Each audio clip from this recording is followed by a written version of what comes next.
So here we go. We're just still rolling. We're doing another mini show. Welcome back to Living Between Paychecks Kitchen. I'm honest. That's Jack. Jack went that way. That's yeah, Jack. moving around. I'm not. Well, the room is, but I'm not. So we're continuing our Christmas drinks. Yeah, drinks. Celebration on our mini-sodes and Living Between Paychecks. Now this one is a new one. It's apparently people started mixing hot chocolate and red wine because apparently red wine and chocolate go really well together. That sounds disgusting. I mean, wine is always nasty, but that just gives me a headache. But we're going to make this drink. Apparently there's a lot of people that dig it, so let's try it. Before we get into it, be sure to like, share, subscribe, do the YouTubey things, ring the bell, it's on that side, ring the little bell, and let's get into it.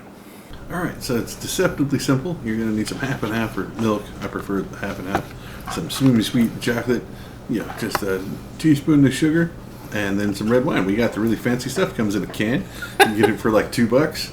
It's really actual fancy red wine. Like I had to get ID'd for it, which kind of made my day because I'm 39. So go ahead and get you a pot here. You want to turn the fire down really low. Go ahead and put your whole thing half and half in there, or your whole thing of milk. I think it's 10 ounces is what's in there. Yeah, just about. And then take your chocolate, and it helps to break this up. Just take it and break it apart, throw it in there. Now, once you get it in there, you need to start stirring it. Just get you a spoon. Oh, sorry. Add your sugar. Got ahead of myself. I forgot we added sugar first instead of there. So just get you a spoon, a nice slow stir, because it's going to take forever for that chocolate to melt and blend into the half and half of it. Right? Yeah. So just keep stirring. It's going to start melting, start sticking to your spoon. Just don't let it burn on the bottom. That's horrible. It's like you kind of turn up the fire about a 2 or 3 on the scale of 10.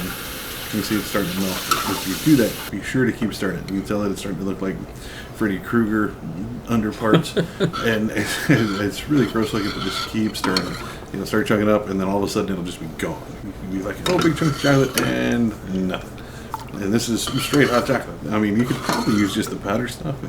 That would probably work just as well. But, I mean, you want to be all fancy and tell your people that you made hot chocolate. See how, and it gets really rich. Like, originally this was only supposed to be for, like, 2 glasses. You can break this down to, like, 5 or 6 smaller ones for, like, sipping.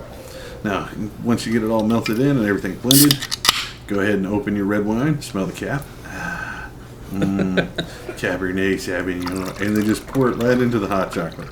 I know it sounds horrific, but I've found people online that swear by this stuff. It looks gross just on the top, just because it's blending weird. Just keep it in there until it's all warm again, and then serve it. Like, just take a glass. It's like a hot chocolate with the red wine. Apparently the winos love it.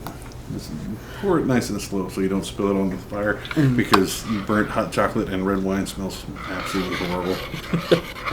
So that's it. That's your hot chocolate, red wine. Now we put it in the fanciest glass we had, a big mason jar. Large mason jar. Because we're classy. It's Texas, But again, this was just with the $2 can of wine, which is something I never thought I would say in my lifetime.